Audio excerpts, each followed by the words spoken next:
Estamos iniciando o nosso grupo de estudos de hoje, sejam todos muito bem-vindos. Eu selecionei hoje dois trechos do livro Olhando para a Alma das Crianças, um livro do Bert Hellinger de 2014, a edição que eu tenho, e nesse livro ele fala um pouco sobre a escola, entre outras falas, né? Então eu vou começando aqui com a leitura.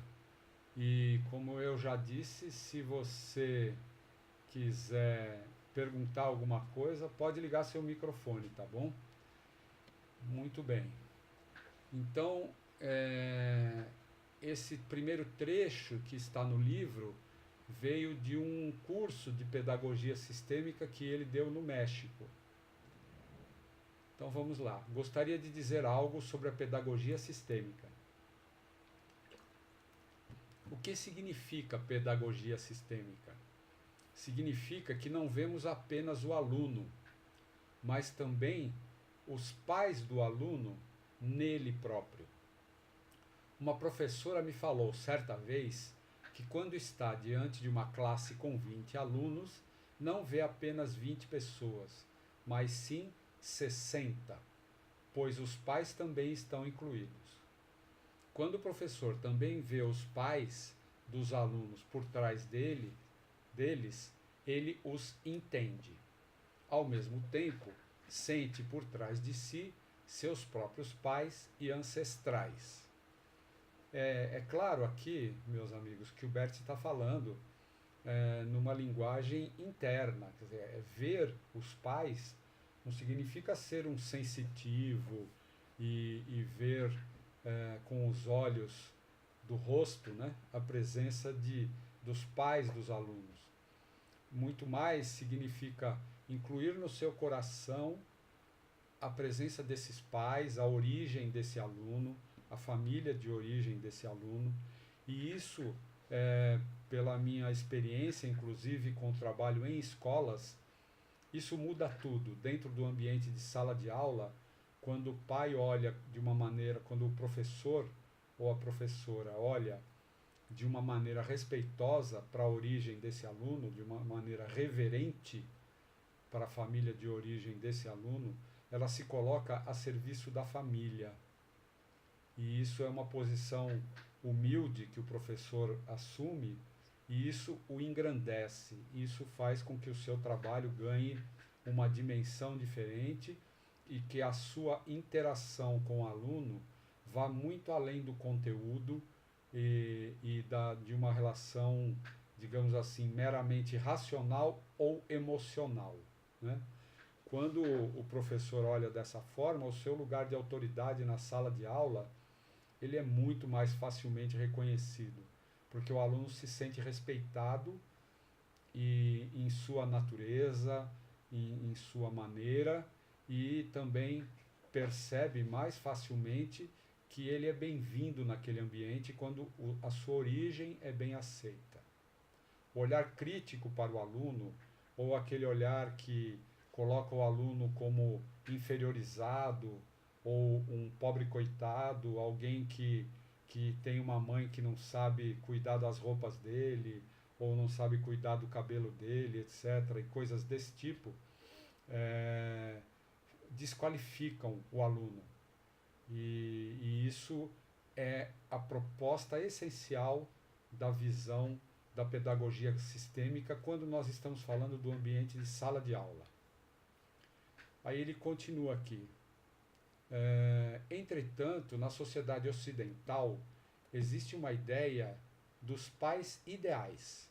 Isso não faz sentido para mim. Meus pais não foram ideais, mas foram muito bons. A meu ver, e esta é uma afirmação revolucionária, todas as crianças são boas, assim como seus pais. Respeito aos pais como eles são. Esse respeito aos pais, aos próprios pais e aos pais dos estudantes com quem trabalhamos é a base de uma boa educação. Uma vez resumi isso de forma breve, escrevendo uma carta para minha mãe. Ela já estava morta há muito tempo e eu escrevi a seguinte carta. Se vocês se mantêm em silêncio, eu vou continuar a leitura. Se tiver algum questionamento, podemos ouvir. Ou alguma contribuição, podemos ouvir. Nós temos nesse grupo pessoas que são da área de educação, pessoas que são ativas no ambiente de escola. Eu estou à disposição caso tenham perguntas agora ou depoimentos, tá? Muito bem. Querida mamãe, essa é a carta do Bert. Você é uma mulher comum, como milhões de outras. Como uma mulher comum, você me concebeu e carregou no seu ventre. Depois, você me deu à luz, alimentou, cuidou de mim por muitos anos como uma mulher comum. Como uma mulher comum, você foi para mim a melhor mãe que eu pude ter. Assim, amo a você, mamãe, como a uma mulher comum. Libero você de minhas expectativas, que vão além daquilo que posso esperar de uma mulher comum. Aquilo que você me deu vai muito além do que eu poderia esperar, sendo eu uma criança comum. Se olharmos para nossos pais, para todos os pais e para os pais de nossos alunos, então eles fizeram tudo certo. Na transmissão da vida, fizeram tudo certo. Nesse sentido, todos os pais são perfeitos. Se eu os tiver no coração, alguém pode me dizer o que quiser sobre seus pais. Eu os respeito. Ou seja, o que ele está dizendo aqui é que mesmo que um aluno ou um cliente, alguém que o procure como terapeuta, tenha queixas em relação a seus pais, ele tem os pais desse cliente ou desse aluno no seu coração e mantém o seu respeito a eles. Explicando um pouco o sentido disso, né? Quem é pai aqui no grupo ou mãe sabe disso, não precisamos explicar. Tudo que vocês, assim como eu, procuram ou procuraram fazer com os seus filhos foi o melhor possível. Vocês e eu também, todos nós, temos como base a educação, a criação, os cuidados que nós recebemos do nosso pai, da nossa mãe, na medida em que isso foi possível para eles e na medida em que eles acharam o correto ou o melhor. E essa é a minha história como filho, e essa, portanto, é a melhor história. Esse é o ponto de partida do Bert. É um ponto de partida que não é da necessidade de perdoar os pais ou da necessidade de compreender os pais. É muito mais que isso. É a possibilidade de aceitarmos a origem da nossa vida sem restrições, ainda que algo faltou, ainda que algo trouxe algum peso, alguma dificuldade. E olhar assim, dentro de sala de aula, para cada criança, para cada estudante, para cada aluno, traz uma condição, vou usar uma expressão sem qualquer conotação religiosa aqui, mas traz uma condição espiritualmente muito mais segura e muito mais potente para o educador. Então isso é a essência de tudo que se desenvolveu ao longo dos anos a respeito do que se chama de pedagogia sistêmica. Tá? Muito bem. Eu, no momento, não estou acessando o chat. Se vocês tiverem alguma pergunta, podem fazer, ou alguma contribuição, por favor, podem fazer. Tem uma pergunta da Carolina. Carolina, faz tua pergunta. Oi, Almir. É que talvez tenha algum barulho aqui externo, porque para ter o sinal, eu estou precisando estar numa área comum com as crianças pequenas, por isso que eu escrevi. Abençoadas crianças, pode fazer sua pergunta. Sim. Almir, eu sou professora e eu tenho uma certa dificuldade, assim, em dar um apoio para o aluno, de uma maneira que ele veja positivamente a sua condição de vida quando a situação de vida dele é bem difícil. Ele tem algum ressentimento, tipo o pai preso, o pai que abandonou, e eu tento dar assim, um apoio, mas se eu tenho alguma conselho para dar, assim, no sentido de como que eu posso auxiliar ele a ter uma visão positiva desses pais? Legal, excelente a oportunidade. Veja, agora você pode desligar o seu microfone para que todos entendam, tá? Grato. Veja, a primeira coisa que eu quero dizer a você é que existe uma consteladora, o nome dela é Marianne Frank, se você não a conhece ainda, existe um livro de autoria dela, pelo menos por enquanto é o único que eu conheço, que se chama Você é um de Nós. No momento ele não está aqui comigo, eu emprestei para um amigo porque é um livro que está esgotado. Mas esse livro conta as experiências pioneiras da Marianne. A Marianne era uma pessoa que era professora numa escola pública no interior da Alemanha e o seu pai era diretor dessa escola. E ela conheceu o Bert, estudou com o Bert e ele, ela lidava com crianças que eram refugiadas da guerra da Bósnia. Foi uma guerra terrível que gerou muitas perdas, mutilou muitos homens, matou muitos homens e as famílias muitas vezes tiveram que fugir em condições de muita insegurança e muito perigo e foram acolhidas pela Alemanha. Então existiam pais traumatizados de guerra, pais com terror noturno, com dificuldade de se reposicionar na vida e crianças precisando se apoiar muito na sua mãe. Isso era um quadro meio comum naquele ambiente. Então esse livro, Você é um de Nós, é um livro precioso. Embora atualmente a própria Marianne ela oriente explicitamente que a sala de aula não é um lugar para fazer constelações, ela nos dá algumas pistas de como, na função de professores, como desenvolver em nós um olhar mais compassivo, um olhar com mais compaixão, com mais amor e que abraça inclusive a dificuldade da criança de olhar com bons olhos para a sua própria origem. Porque simplesmente às vezes para a criança isso não é possível. E em nome da sua própria sobrevivência, ela precisa, por um tempo na vida, de uma certa resistência, de uma certa dureza em relação à sua história, e isso às vezes é uma estratégia de sobrevivência.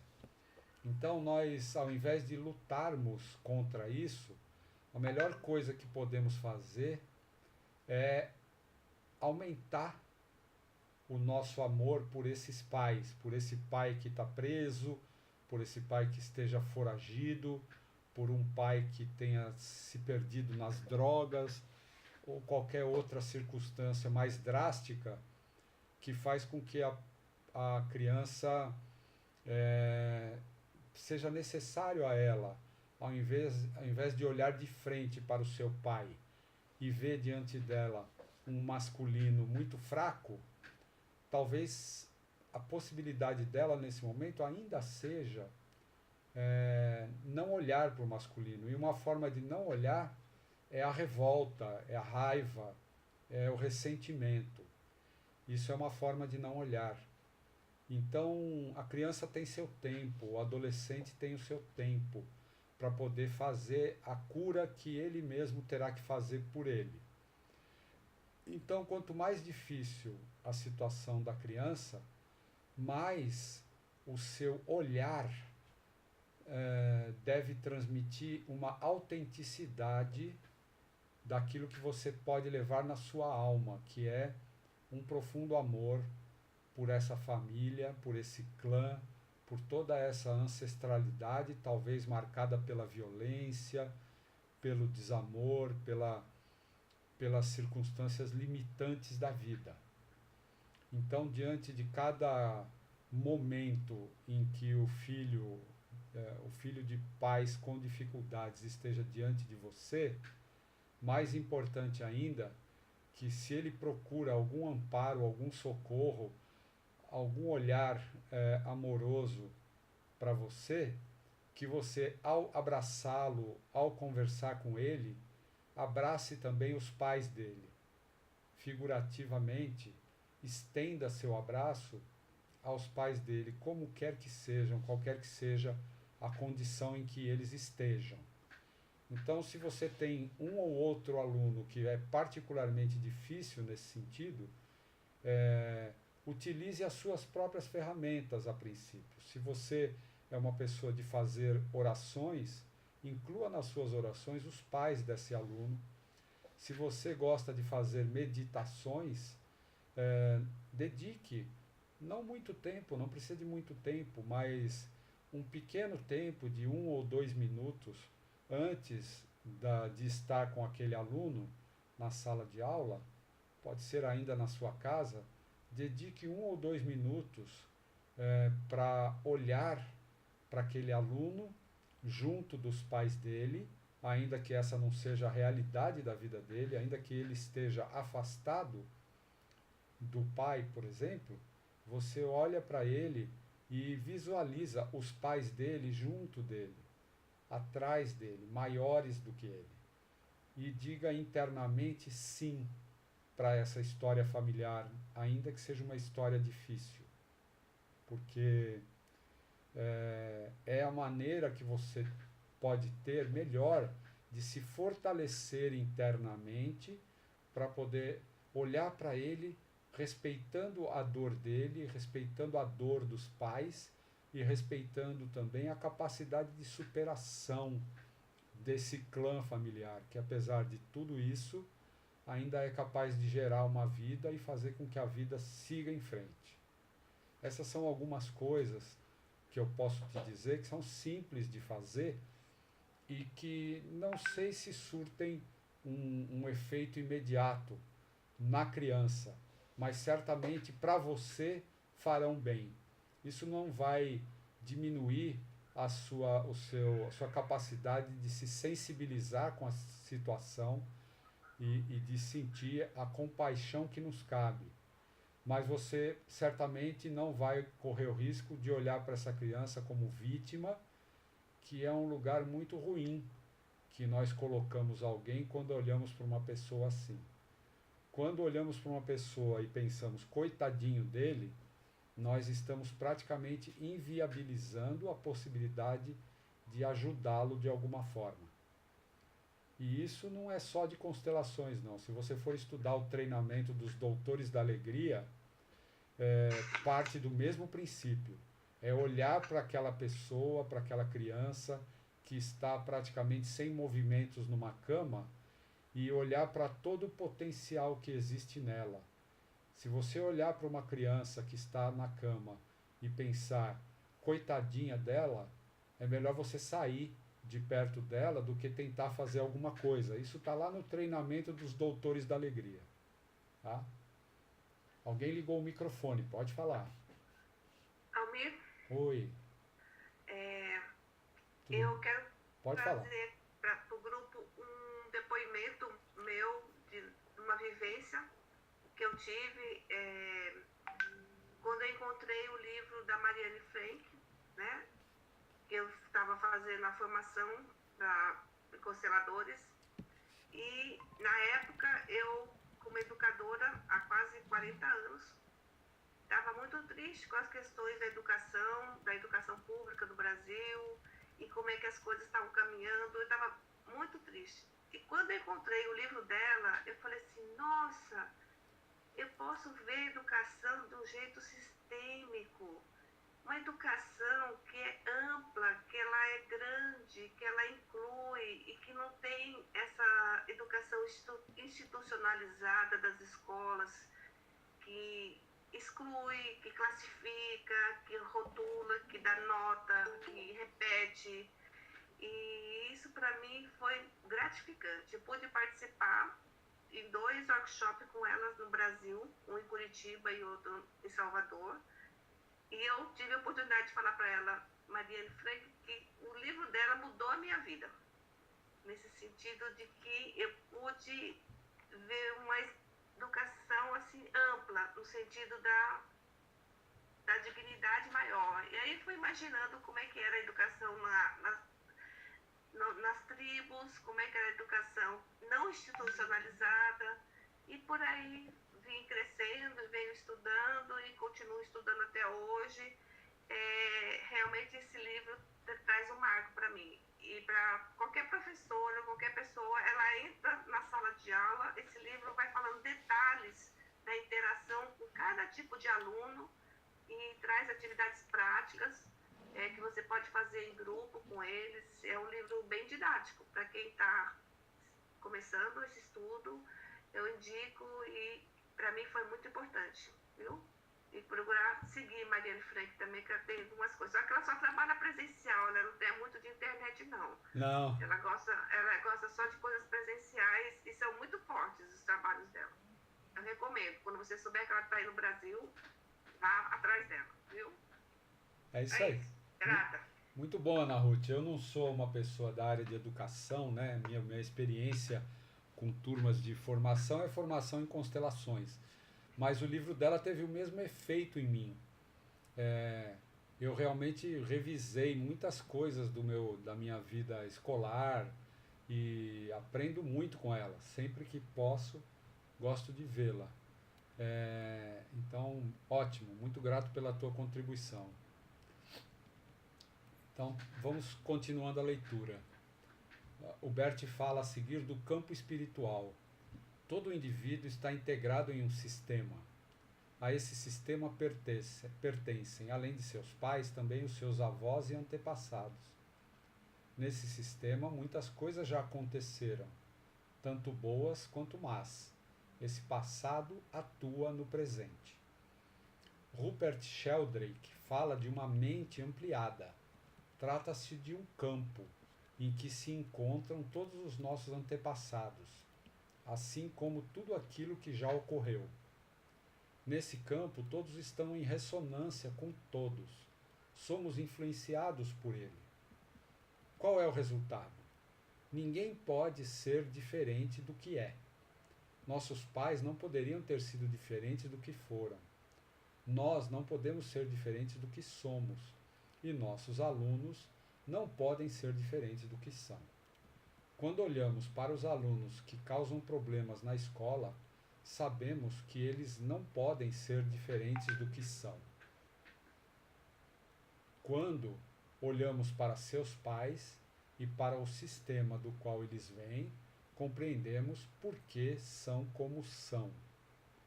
E é importante aqui só detalhar o seguinte: quando ele fala quando olhamos para seus pais, às vezes olhamos sem conhecer. E quando ampliamos o nosso olhar, só pelo fato de ampliar o nosso olhar, mas ampliar verdadeiramente para uma criança que tem uma origem, que tem uma história, que tem uma dinâmica familiar, que é vivida na geração atual, mas que é influenciada por todas as experiências desde a origem da vida, a gente pode não saber exatamente todos os porquês, mas a gente ganha uma nova compreensão. E esse porquê dos muitos detalhes também deixa de ter importância, ou deixa de ter a mesma importância. Então é esse campo espiritual, ou como diz a Ursula Frank, o campo de memória, né, que ela fala, ou o campo mórfico do Rupert Sheldrake, nós estamos falando da mesma coisa, basicamente, definido às vezes com termos diferentes. Então, o Bert fala da ressonância com os excluídos. Aqui há um aspecto que deve ser especialmente observado. Um sistema é perturbado quando alguém foi excluído, mesmo que tenha sido muitas gerações atrás.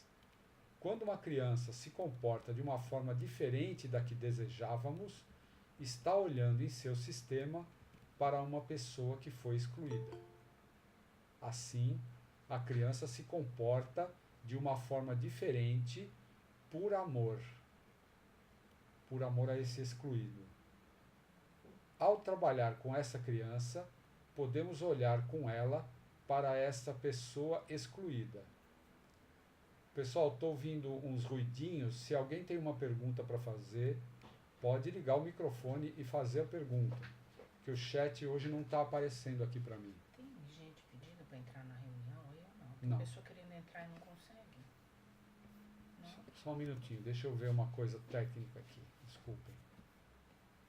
Porque parece que tem pessoas querendo entrar na reunião e não estão conseguindo. Porque às vezes aparece assim, Tá, vamos ver. uma permissão, pergunta se tal fulano pode entrar, se tal fulano Tá, pode entrar. veremos. Bom, Desculpa.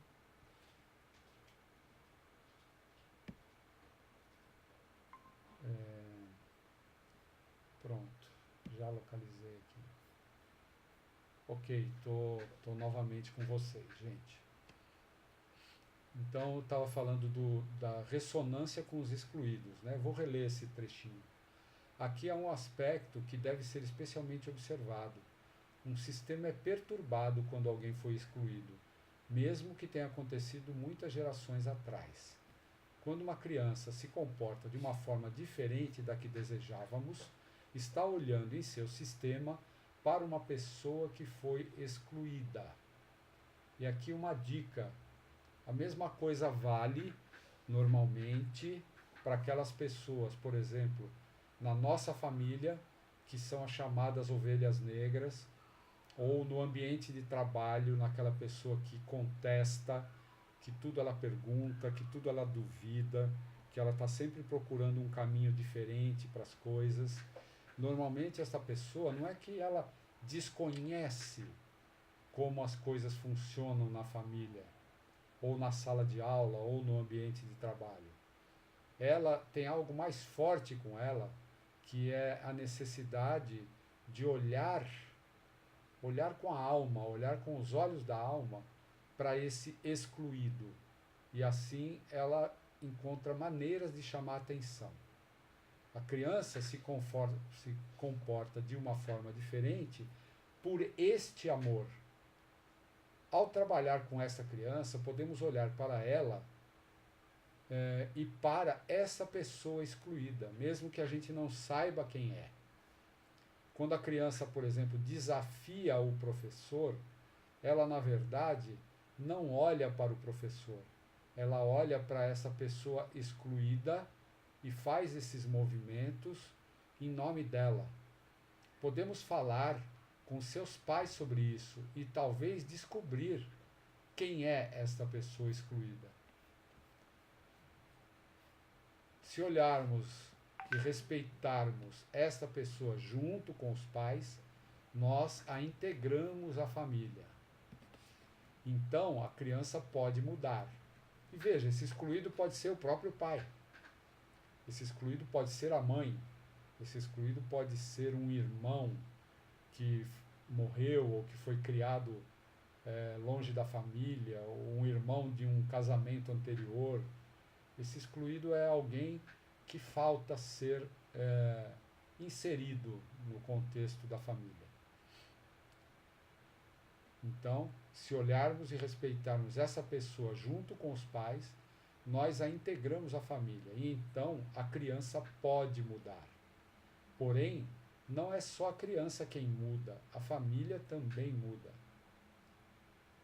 Dessa forma, quando um professor age assim e conhece o contexto sistêmico, ou melhor, os contextos sistêmicos, ele atua também na família, mas ele atua a partir do seu lugar de professor.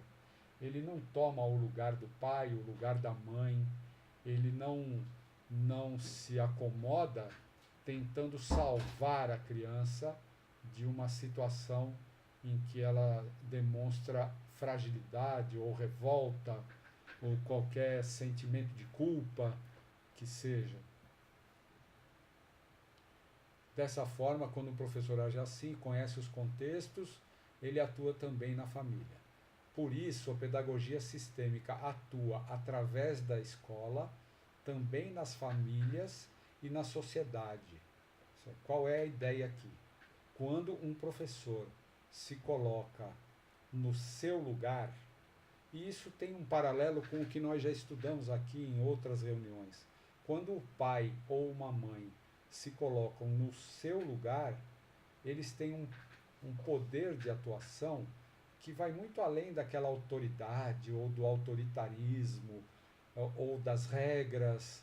É algo que na alma faz com que a pessoa ganhe uma potência e um poder vibratório que do lugar dela ela pode promover mudanças muito amplas.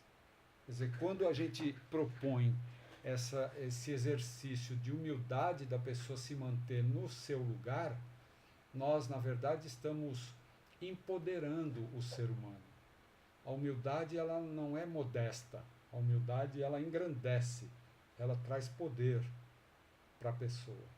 E um poder que não precisa ser gritado, não precisa ser imposto. Se é imposto, não é poder.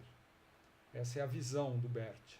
E em sala de aula, o professor ocupa um lugar de poder, um lugar de destaque. Ele não é um igual aos alunos. Ele é alguém que está lá numa função específica. E o seu dever é ensinar. Certo? E para isso, preservar o ambiente da sala de aula é muito importante. Então, seguindo, né? Alguns professores que olham apenas para os alunos e se deprimem, como estava dizendo a Ana Ruth, né? Da condição dela, alguns professores que olham apenas para os alunos se deprimem, pois percebem que não fazem progresso, experimentam um burnout. Existem remédios simples contra esses burnouts. Olhamos através das crianças para seus pais com amor e damos a eles um lugar em nosso coração. De repente, já não estamos sozinhos. Podemos dividir com os pais aquilo que carregamos sobre os ombros como se fôssemos os únicos responsáveis pela criança e irmos com mais alegria para o trabalho.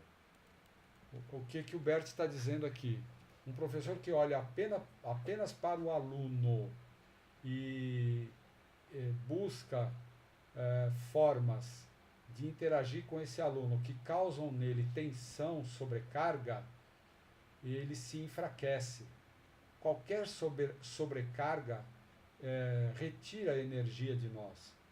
Então, aquele professor que inclui os pais, ele também tem a humildade de dividir com os pais a responsabilidade por aquele aluno.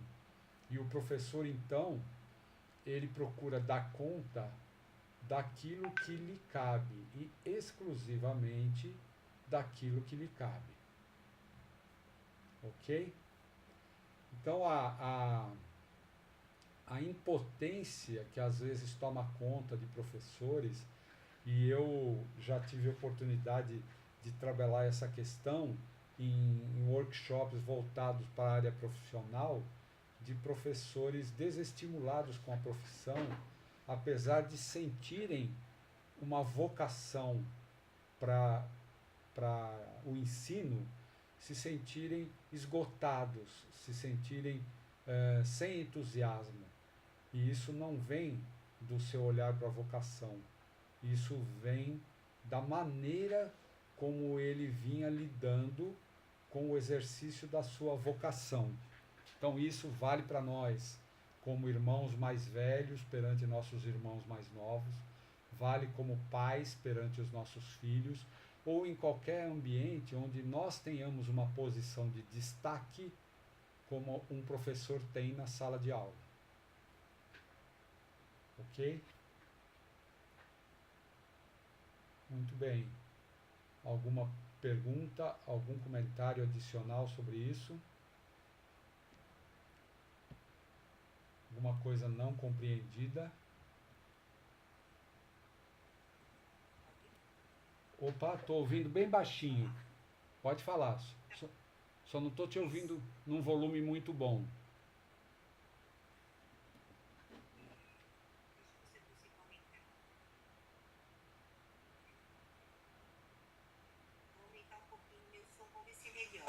Já melhorou. Eu tô assim, bastante gratificada pelo que eu tô ouvindo, porque eu sou da área da educação e esse contato amoroso com os alunos é algo que eu venho estudando, né, aí ao longo da minha carreira também. Agora, quando você traz, por meio das constelações, o quanto a gente pode olhar além, considerando todo esse respeito aos antepassados, isso amplia bastante para mim essa, essa busca, né, essa continuidade da busca em trazer o amor cada vez mais para a sala de aula. Então, eu achei bem legal isso mesmo, e sem considerar essas pessoas como vítimas também. Isso eu achei muito importante. Legal, muito grato aí. Grato pelo teu depoimento.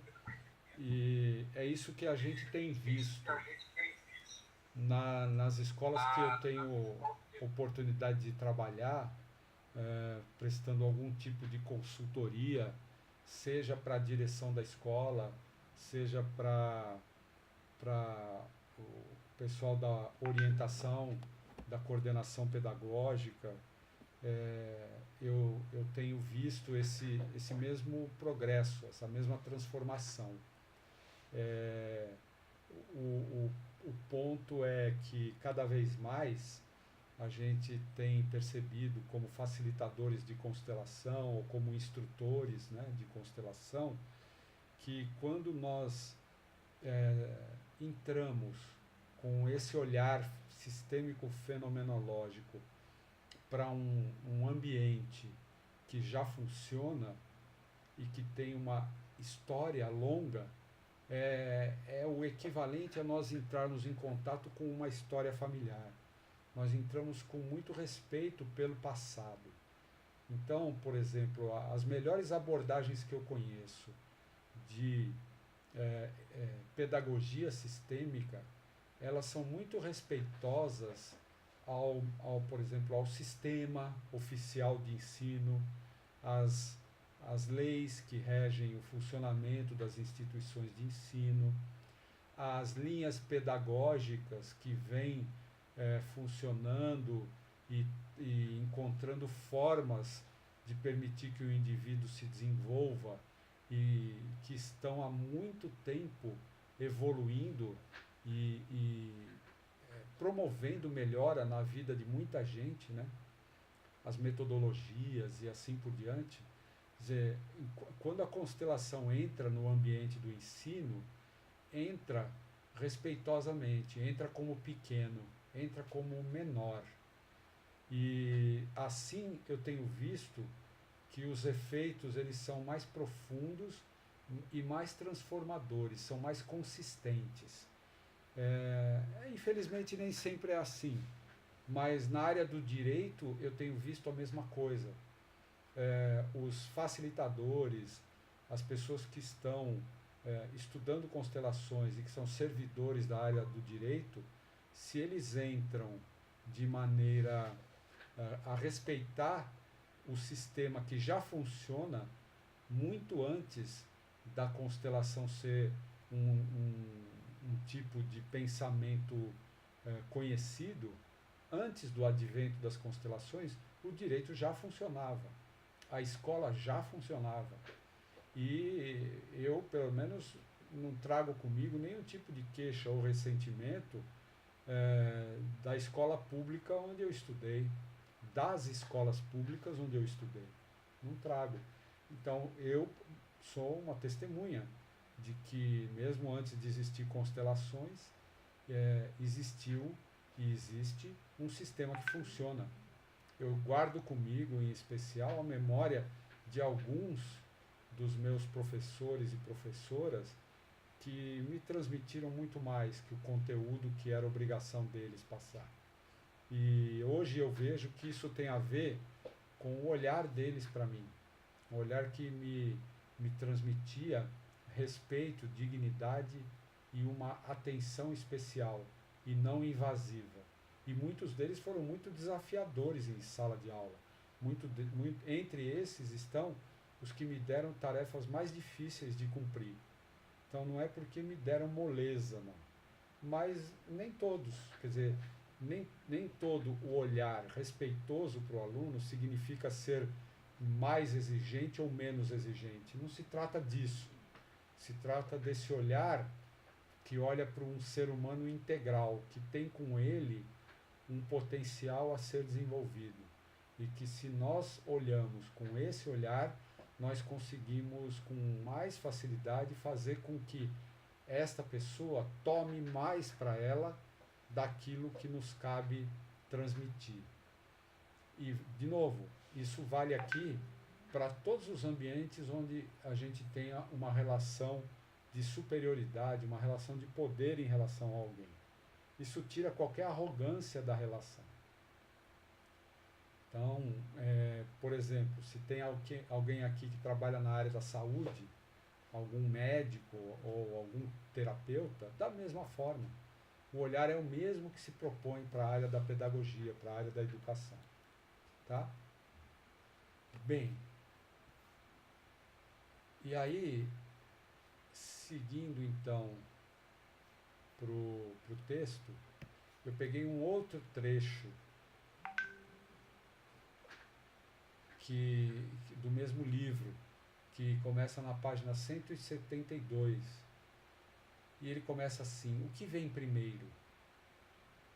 Primeiro vem o sucesso na vida, depois o sucesso na profissão. O sucesso para quem? Além dos que estão sentados aqui, ele está falando para um grupo de jovens criados em orfanatos, né? Além dos que estão sentados aqui, muitos outros estão presentes conosco, milhares que esperam pelo nosso sucesso. Muitas pessoas que fazem parte do nosso passado, de nossas vidas anteriores, pessoas de nossas famílias, que talvez tenham sido esquecidas, rejeitadas ou julgadas. O que ele está dizendo aqui é que a nossa ancestralidade, ela trabalha a favor do nosso sucesso.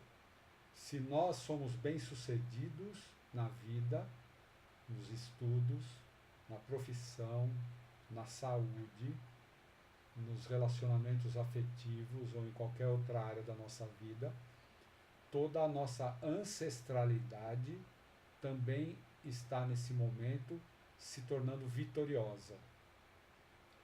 Pessoas que esperam por uma absolvição, por uma liberdade, que as levem a um outro nível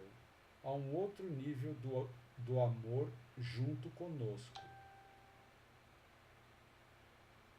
Então, aqui uma outra coisa importante que ele fala é que existe uma hierarquia entre os sistemas aos quais fazemos parte. Não é bem uma hierarquia, existe uma priorização. Se eu tenho alguma questão pessoal que me põe diante de obstáculos, por exemplo, no meu trabalho,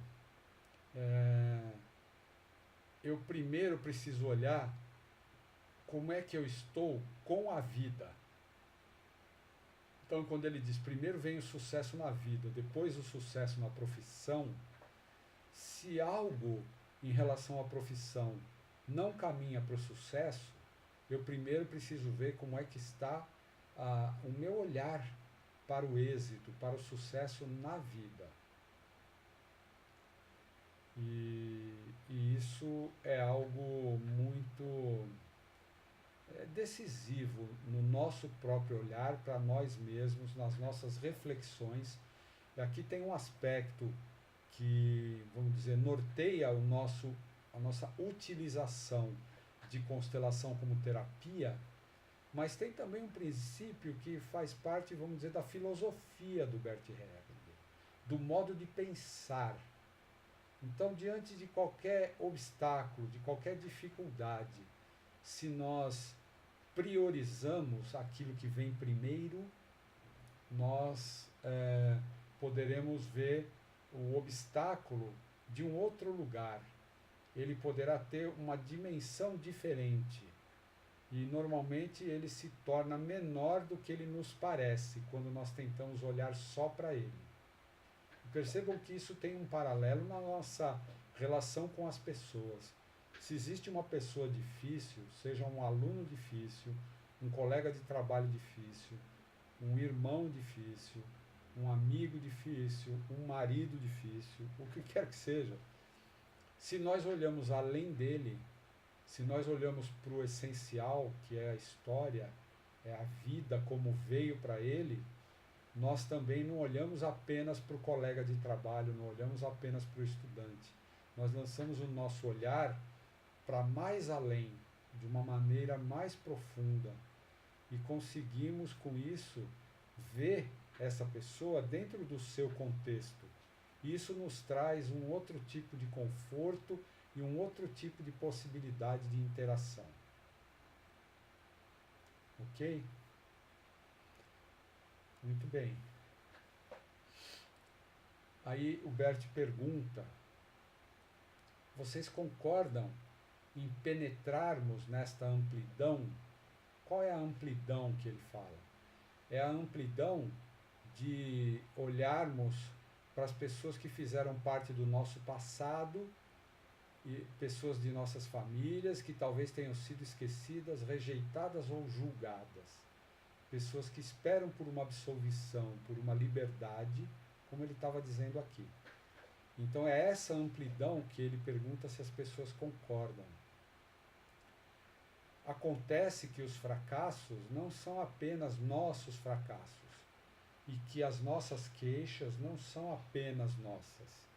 Há outros que se expressam em nossos sintomas corporais e eles nos dizem, por favor. Então aqui o Bert, ele não está falando apenas de pedagogia, não está falando apenas de constelação profissional, não está falando apenas de saúde, ele está falando de tudo.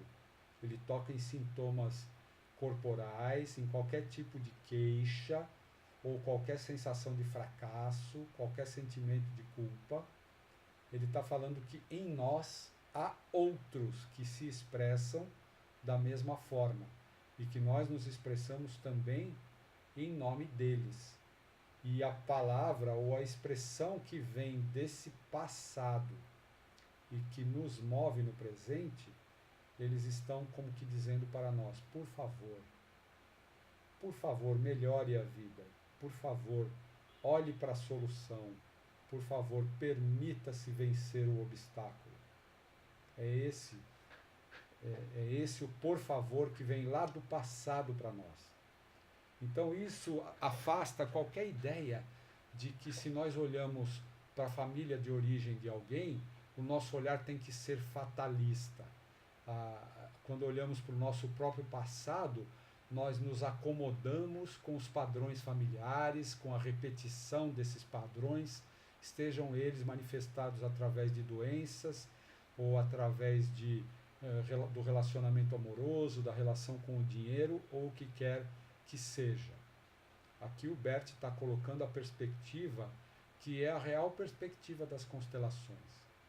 Este nosso passado, ainda que contenha muitas dificuldades, privações e fragilidades, esse passado nos pede, por favor, melhore a vida, por você e por nós. Ok? Amigos, alguma dúvida aqui? Porque nós estamos chegando na parte final do nosso dia de trabalho, que fecha esse ciclo maravilhoso para mim. E eu quero terminar com uma meditação. Mas antes tem um tempo. Se alguém quiser dizer algo sobre isso que nós estamos fazendo, se quiser dar um testemunho ou contribuir com a sua própria reflexão, é agora, tá? Bom, muito bom. Então, com a minha... o Leonardo, só agradecer. Eu que agradeço, Leonardo. Oi, Elmer. Meu cara. Beleza? Tudo bem? Tudo bem e você? Tudo bem também. Bom, eu também gostaria só de dar o meu parecer aí, que para quem está fazendo um curso de formação, esse é um apoio muito importante. Eu já coloquei aqui na primeira vez, no nosso primeiro encontro, que às vezes a gente tem uma certa dificuldade durante esse percurso de estar vendo em outros lugares e não esperar só o dia do encontro, né? Então tem sido muito proveitoso, de verdade. Que legal. E só queria comentar de um livro, eu não sei, lógico, né? Você já deve ter lido, né? Mas é um livro que eu tô lendo, que é A Simetria Oculta do Amor. Maravilhoso. E ele é um livro bem bacana. Ele, de certa forma, ele aborda todos esses temas que a gente viu até o momento.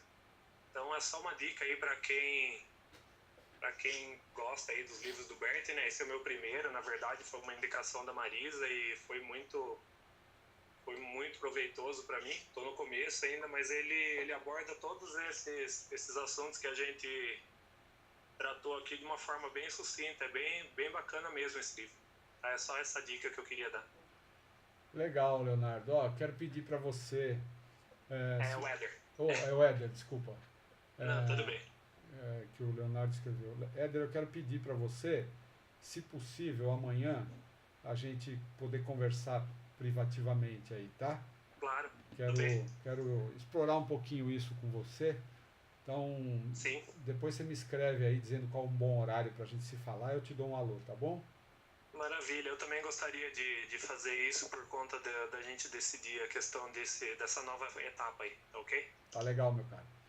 Obrigado. E para todos os membros do grupo, se possível, eu peço que manifestem lá no WhatsApp mesmo a sua avaliação do que vocês estão podendo vivenciar até aqui, o seu depoimento franco e sincero. Não estou procurando elogios não, tá? É a Sônia no computador do Leonardo. Beleza, Sônia. Grato. Então, muito bem, meus amigos. Então, agora vamos fechar o trabalho. Eu vou pedir, então, sugerir a todos que se posicione bem confortavelmente na sua cadeira, feche os olhos e inspire pelo nariz, solte o ar pela boca, suavemente, confortavelmente, não força nada. Inspira com leveza, deixa o ar passear por você, solta com leveza e fica um pouco nesse movimento de o ar entrando e o ar saindo.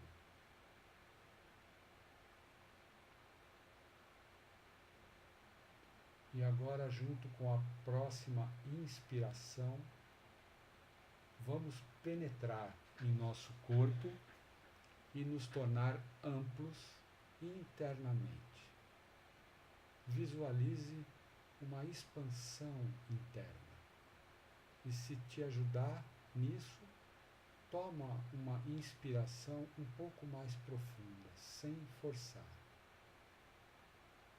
E agora, internamente, de olhos fechados, olhamos para muitos de nossa família, para muitos de nosso passado. Primeiro nossos pais, a seguir os pais de cada um deles, independente de você tê-los conhecido ou não, coloque a presença deles, e atrás desses primeiros e ao redor deles, coloquem tantos quantos vocês conseguirem colocar. Homens e mulheres do nosso passado. E a todos dizemos sim, sim. Você pertence a mim e eu pertenço a você.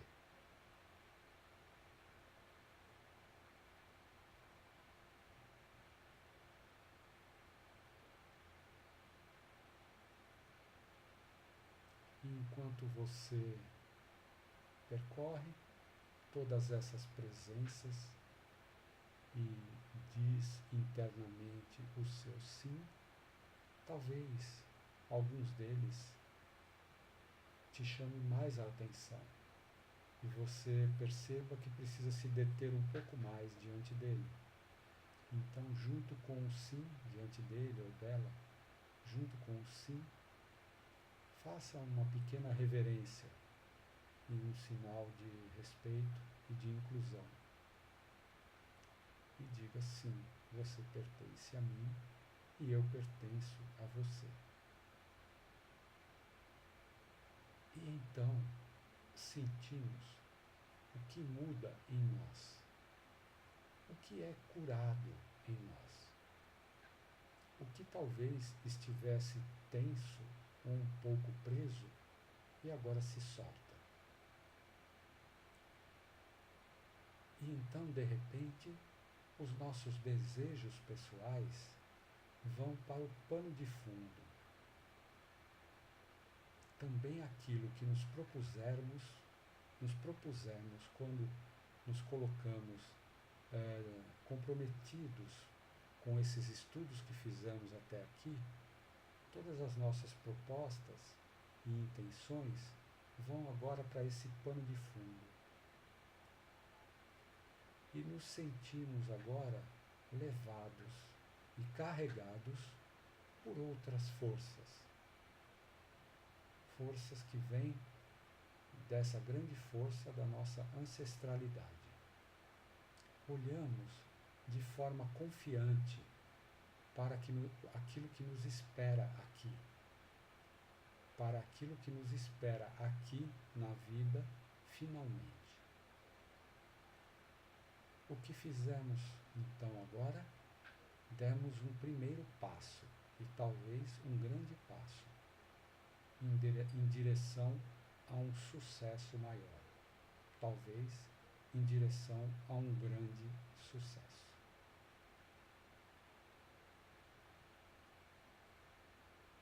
Então é isso, meus caros.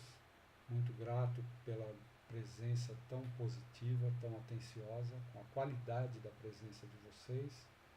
E espero que eu possa reencontrar todos na próxima semana no relançamento dos nossos grupos de estudo. Uma boa noite, uma boa semana a todos. Felicidades.